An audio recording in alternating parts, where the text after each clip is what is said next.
Hi, hello, welcome back to my channel.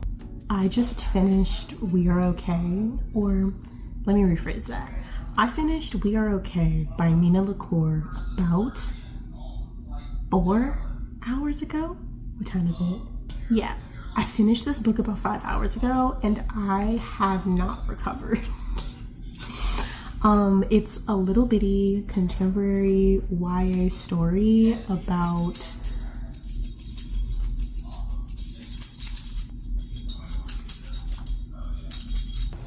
sorry, I had to kick out my roommate's dog because he was scratching himself and like his collar was rattling. Anyways, I finished this book.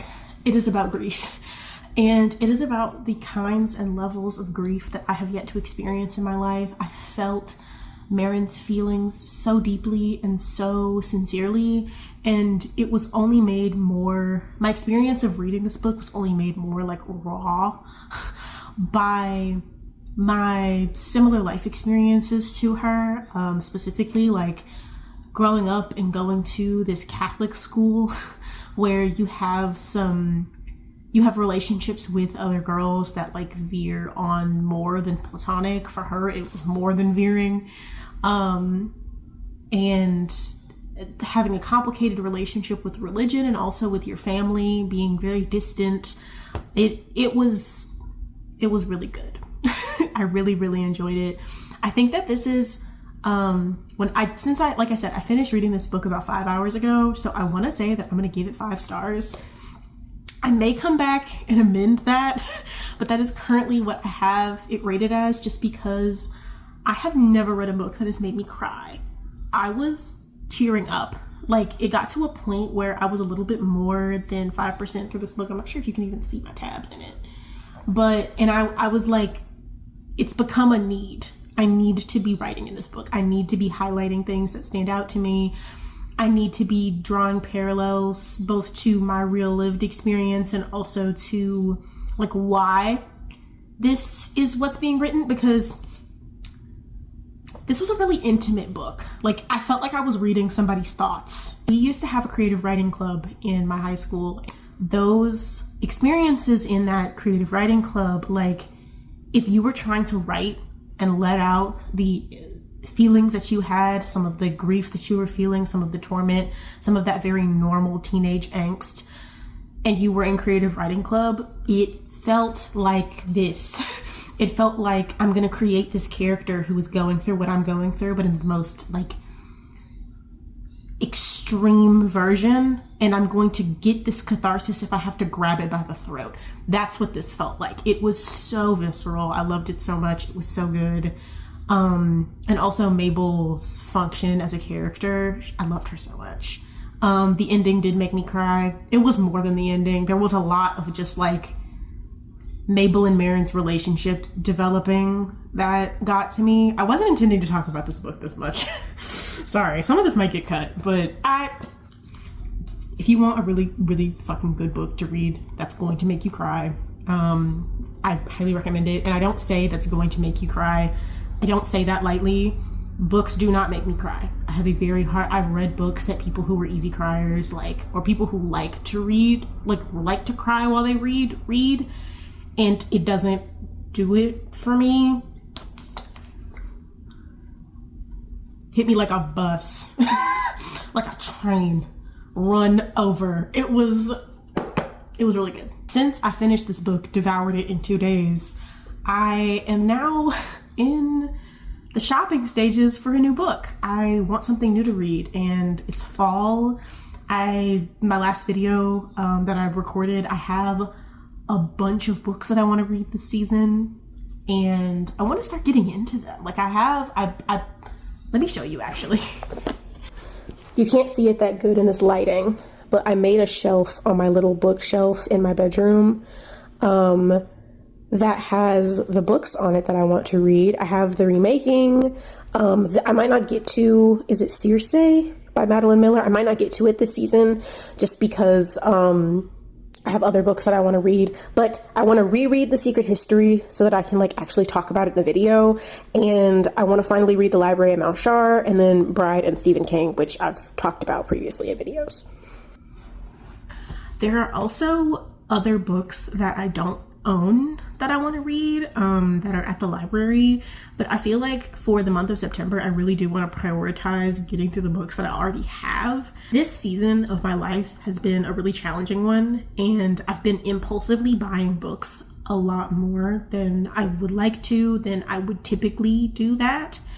And it's because I have a job and because I like my job and it's becoming a little bit more stable, but also like, I don't know, I need to be saving money. So what I think I'm going to do is I'm going to look at the library and see if I can put in a hold for any of the books that I really want that the library has. And if I can't, while I'm waiting for those holds to come in, I'm going to read a book that I already have. I think that's what I'm going to do. And I haven't decided what book I'm going to read yet. I'm kind of torn. Because the ones that I had like stacked up on top of each other, those are the ones that I want to get to next. I'm stuck because this book was really, as much as I loved it and as much as it was like beautiful, it was heavy. And I'm debating if I want to get into either The Library at Mount Shar or The Shining, because I know that they're going to be kind of tough reads for me. Or if I want to get into Bride, which feels like a crime to read after this. But also like, maybe if I just wait until tomorrow to start it, it won't feel that strange. I don't know. I'm a very big mood reader, so I don't know. I'm gonna take a look at my library though. I have my laptop right here and we're gonna see what they have. I went and looked on the lists that I have like saved on the library's website. Just so I can see like what they have available and what genres. And they have a couple of fantasy books that I'm like not really ready to commit to in stock. But We Used to Live Here by, I believe his name is Marcus Kliewer? I'm not sure how to say his last name. But the last time that I checked, my library only had one copy of it. They now have 3. So I might have to go and snag one of those, actually, like place a hold for it and then go grab it. Because that is an anticipated read. I saw, what's her name? Heather on YouTube. She read it and really liked it. So I kind of want to get in on that. They also have The Possession of Obadiah's, which I also want to read, but there are 3 people on that wait list, so I'm not going to do that. And Misery by Stephen King is also out. So I think I'm going to place a hold for We Used to Live Here, and we're going to hope for the best. I've heard it's really spooky. But yeah, I've placed my hold for my little scary story.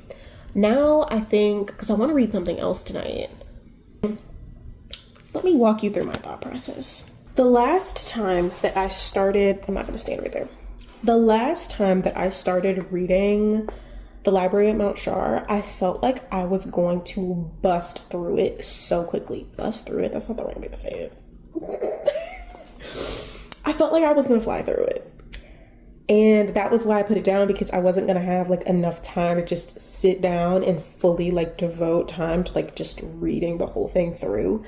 So I think what I'm going to do is start that tonight. I think I'm going to start it tonight. Because I've already read the beginning part of it, and if I remember it, I can skim. And then I'll be a little bit more than a quarter of the way through the book. It's a win-win situation.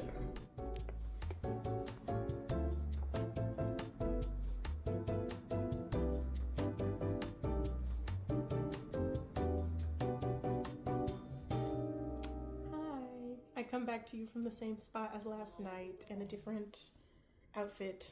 I am clean. And also with the babies. So you know how I said I was going to read The Library at Mount Shar until my book came into the library? I went and picked it up. It came in this morning. I'm going to be reading We Used to Live Here by Kliewer, and I am very excited about this. I've heard that it was super spooky, like the perfect thing to get into the vibes. I'm so excited. And hopefully it puts me in a horror mood so I can, after I finish reading this one, read The Shining. I'm so excited. I'm going to tell you guys what it's about once I get a little bit more in. Very excited to read this. We also got burgers for dinner. Burger. Yoink. Wait, no. Oh, you're gonna like reveal our stuffy pile on the floor. Hello. I do want to give a reading update for We Used to Live Here because I've gotten to almost the 50% mark since the last time that we checked in with each other. But before I do that, I have a package that I want to open. It's upside down. I thought it would be fun to show you guys what book I got. I've been very excited about this mail. Also, sorry if I look a little ratty today. I got off from work not that long ago, and I'm nothing short of the sleepiest girl alive. So, fiction forward. I don't remember whose code I used to sign up for Book of the Month, but I signed up like a year ago, and I've just been skipping the months, but I think that after a certain amount of time, they will just charge your account so that you can have like credits like on hold, the whatever the subscription is that I have. So I have 2 credits in my account. I used one of them to get Play Nice by Rachel Harris, which I thought would be fun. I don't know. I wanted to read a like spooky book, which is really funny because this book is also about, like, they have very similar premises. This book, Play Nice by Rachel Harrison, is following, also similar to We Used to Live Here, a house flipper whose mom dies and she inherits her estate, but the house that she grew up in, she believes is haunted. At least I think that's what it's about. I'm not super big on like too big of spoilers. Like, I just want to get a vibe that this is the kind of book that I might like. There were a couple of other books that were options for this month that I was kind of interested in, but this one was the one that caught my attention the most. I don't know if it's the cover, which I think this art is really cool, or if it was the fact that it was like one of the only scary stories that they had up there for September. I'm hoping that they're going to have better options for October because I still have one more credit left that I can use. But yeah, this book seemed right up my alley. I love that for Book of the Month they do like the year and month that you got the book printed on the back. What does this one look like without the sleep on it? Oh, aww. I like these colors. This has got the silver emblem. This is so cute. I love mail. Oh, and this bookmark says plotting my next escape. It's cute. Okay, so I'm really here not just to unbox my beautiful new blue Book of the Month box, but also because I want to give you guys a reading update on my progress with We Used to Live Here and how I'm feeling about it. I am, what page am I on? I wasn't at page 148. I think I was on page 140, and I was only about 45% of the way through the book. And I'm liking it. I'm enjoying it. I really think that it's been properly spooky so far. We Used to Live Here is following a couple, Eve and her partner Charlie. They moved into this house in the middle of nowhere, and they're renovating it. Like I said, they're house flippers. Like, this is what they do. But up until this point, this is the only house that they've like renovated, that they've tried to flip, that's not in where they're from. So they are as far away from home as they can be. They just got to this place, and so far things have been pretty normal, but this book opens up on a scene of Eve is in the house by herself tearing nails from the mantle on the fireplace, like in the living room, and she gets a knock on the door, and it's this family. It is a husband and a wife and their 3 random children. And they're asking if they can get a look around because this is the house that their father grew up in. And Eve doesn't want to let them in, but she ends up letting them in because she's a people pleaser to a fault, which I will get into in a minute. But she lets them in, and it's been 2 days and they have not left. That's the point that I'm at the book. We are on day 2, and these people are still in her house, walking around like they live here. It's a very interesting story. I really like the premise. But unfortunately, I do think that might be all that I like. I like the premise and I like the direction that the plot is moving. It feels like watching a Netflix movie, which I didn't learn until after I had already started reading this book, that this was a Reddit story on r/no sleep that won an award. It was a short story that won an award in 2021 for like the spookiest fiction or whatever the hell the award is that they give on that subreddit. And it got picked up, and so he developed it into an entire novel. And I was reading this book trying to figure out what was off about it, and what I learned that it was a short story through a Goodreads review, that I read trying to figure out why I felt so weirdly about this book. If you have ever read a book that was adapted from a short story, if you have ever written a short story and then tried to adapt that short story into a longer length novel, this feels painfully like that. And I don't say that as an insult, I say that as just purely an observation, because this book is good. I'm enjoying reading it.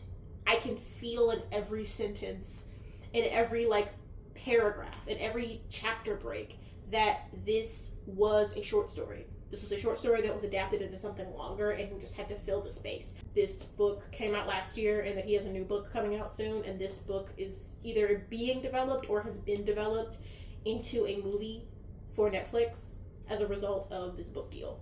So, things that I learned, things that are making the way that I feel about this book, which, if you can't tell already, is not the most positive, makes sense. Now it's time for me to open my laptop so I can actually have my notes to look at, because I need to have some structure for this. I wish that I liked it more. I really, really do.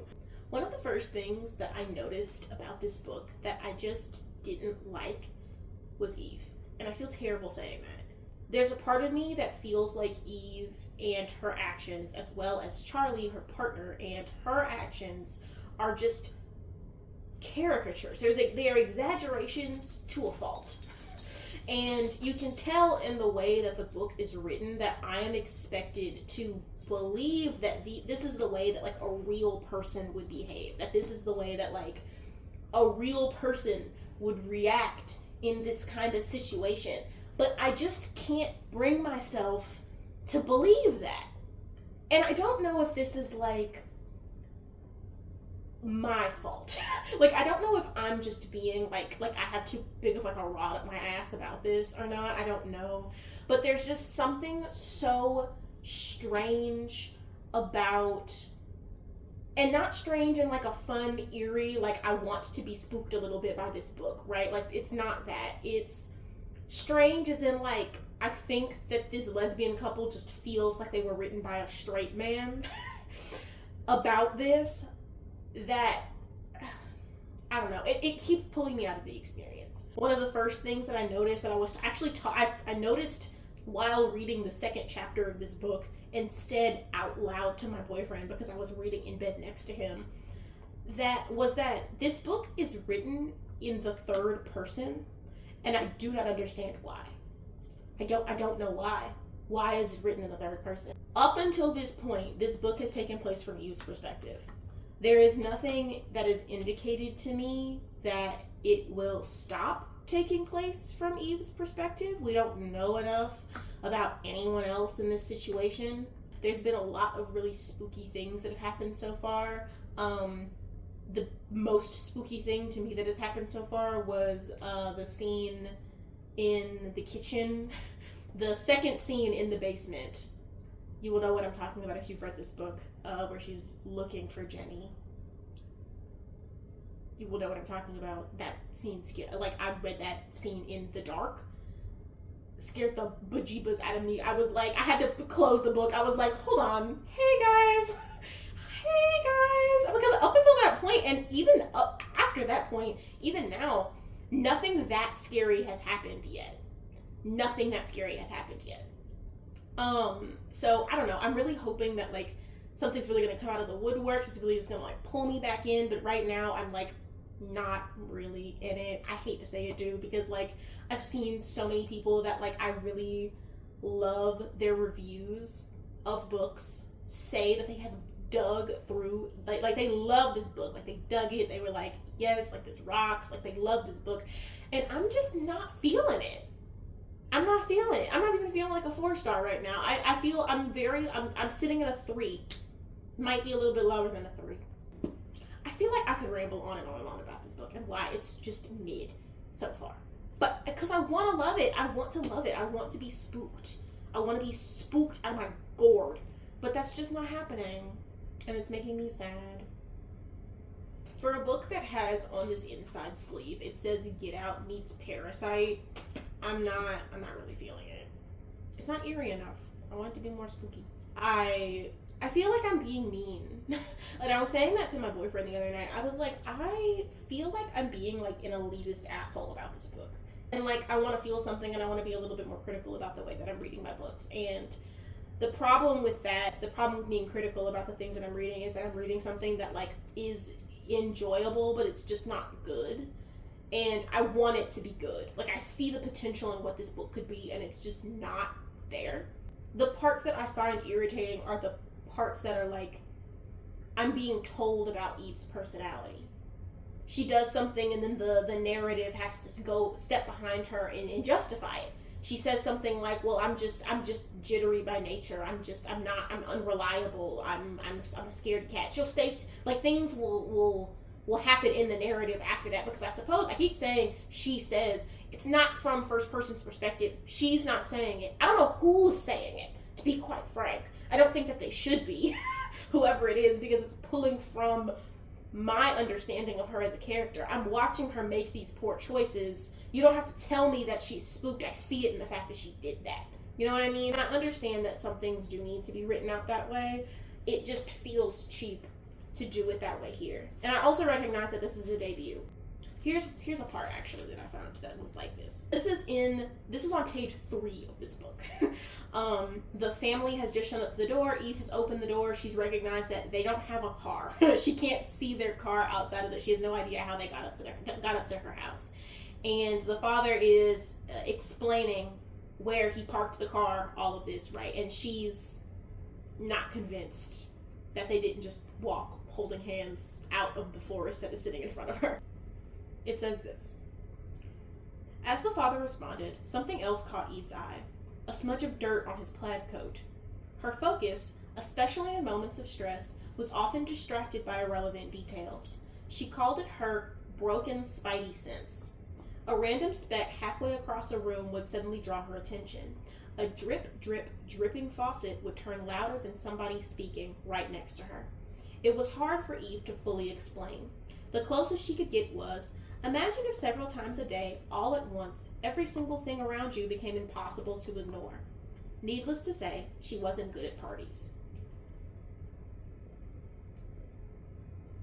I don't want to say that that's like objectively annoying, but it sure did annoy the shit out of me whenever I read it the first time. Why?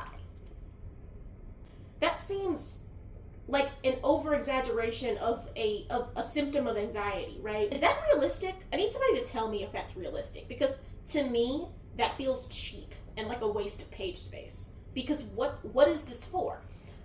Other than, possibly, later in this book, a setup for it to the Eve to be in a high-stress situation and unable to focus on the thing that is high stress. She's focusing on something smaller. But is that entertaining to read? Is that relatable to anyone? Is that adding to this story in any way? I don't know. And there are lots of little things like that where I'm also being told this, right? Like Eve isn't noticing a speck of dust and then focusing on something else, and then she keeps getting pulled back to the speck of dust. She keeps thinking about it. It's something that keeps recurring within the writing. I'm being explicitly told that this is a thing that happens. And it doesn't happen again. I think it happens one more time before the 50% mark. This is page 3. I'm currently on page 150. And it hasn't happened again. I think it happens one more time. But like I said, even right now, I can't recall to you what time that occurred because it was so insignificant, it added nothing to the story. Like, I don't know what this is here for. And I feel very similarly about Mo. Mo is the name that Eve gives to the voice of paranoia in her head. But Mo is I need you to imagine the scary symbol monkey toy from Toy Story. I need you to imagine that toy. I might put a picture of it up on the screen. Mo is a version of this toy, a knockoff version of this toy, that has on like blue overalls and a straw hat, and his eyes are like yellow or something, and his symbols are plastic. She has a memory of owning this toy as a child and losing it as a child, and she attributes the comfort of that toy, like she was in therapy and her therapist told her to pick out something that like gives you comfort, or someone that gives you comfort that can be this voice of the paranoia in your head so that it can become less credible. Maybe to her that works. As the reader, it's a little strange. And the thing that I think is crazy about this as well is that she admits that it's strange in the writing. Something lurking in the deepest, darkest chamber of her mind weighed in, an almost audible voice that had been with her even longer than the broken spidey sense. She was so familiar with it, the voice of whatever can go wrong will go wrong, that she'd even given it a face and a name. Mo. Spelled M-O. Over a decade ago, a well-meaning counselor had suggested that personifying the terrible voice would disarm it. Make it something harmless, something familiar, they said. So Eve imagined her favorite but long-lost childhood toy, Mo. I don't think I'm doing a very good job of explaining why this book is irking me so much. I think that I'm just rambling. Hopefully this is coherent. It probably isn't. If this book seems like something that would interest you, it probably will. I'm being a little bit of a stickler. I'm also on my cycle, so I'm like a little bit evil right now. And that may affect my rating of this book. I'm gonna try to finish this book. I'm gonna try to make more progress. I'm gonna also try to take more coherent notes. Because the notes that I have so far are just kind of like haphazard. These are little things that I think are weird, that I'm not the biggest fan of the writing and of the storyline, of the way that things are falling into place. I do think that the way that things are falling into place is one of the best parts of this. Like this author definitely has a story to tell, and I like it. I think it's really interesting. My annoyances with Eve aside, I think the family is super fascinating. What happened to them is super fascinating, as well as the area that they live in, and just how little Eve and Charlie know about the area, I think is so interesting. I could read a book twice the length of this about that entire story, because I know that this book is probably not going to end in a very satisfying way. I probably will try to read more of this author's work, just because I know that like he has a lot of potential, and this is a debut, so it's only gonna go up from here, right? Like it can only get better, right? Let's get back into it. Hey, it's lunchtime. I fucked up my coffee this morning, so it's huge. We're not going to talk about how big it is because no one needs this much coffee. I have chips and salsa. My chips are rainbow colored because they're the flaxseed chips, like tortilla chips from Trader Joe's. They're so good. I don't know why nobody put me on them before right now. I'm also having a ham and cheese sandwich. So, this is a little bit of an update. I finished We Used to Live Here. You know how initially I was like, I don't understand why it's written in third person? I get it now. So, this book was interesting. It was an interesting ride for me. There were lots of parts at the beginning that I was like, this is not written well. This is written strangely and poorly, and I can't really wrap my head around why it's written this way. Namely, Eve did a lot of random exposition that was done in a very clunky way at the beginning of this book.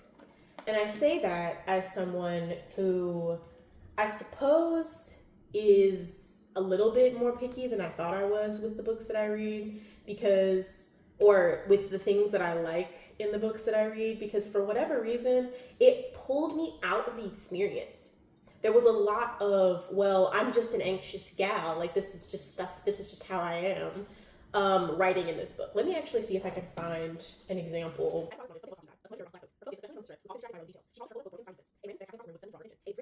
And I think that that's objectively a well-written piece of exposition, a piece of information about Eve. I don't think exposition is the right word to use. You're giving me character information, and I appreciate that. I think that knowing things about Eve, especially in this kind of situation, is good. It's good to know. But that piece of information, it kept coming up, but it was never relevant. Like, she would be in a scary situation and she would be focusing on the placemat. It would be written word for word out on the page, that she was looking at a speck on a placemat, or that she was focused on a piece, on like a light that's, he's a good boy. Okay. It was relevant, but it was only relevant because the author made it relevant. Like, he kept bringing up that she was focusing on little things that were around in scenes of relevance, but all that did was pull me, the reader, out of the situation. I don't care about the little speck of thing that you're focusing on. All it let me know was that she was in a moment of stress, which, because the book is written in third person, I'm seeing her body language anyway, so why do you feel the need to let me know that?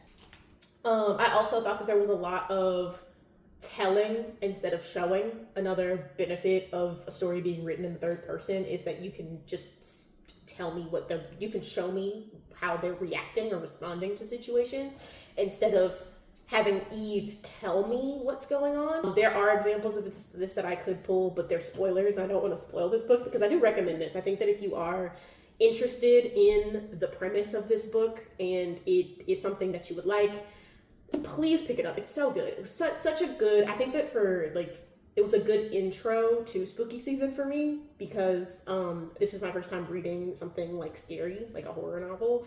And I think that this thriller did a really good job of like introducing me to that.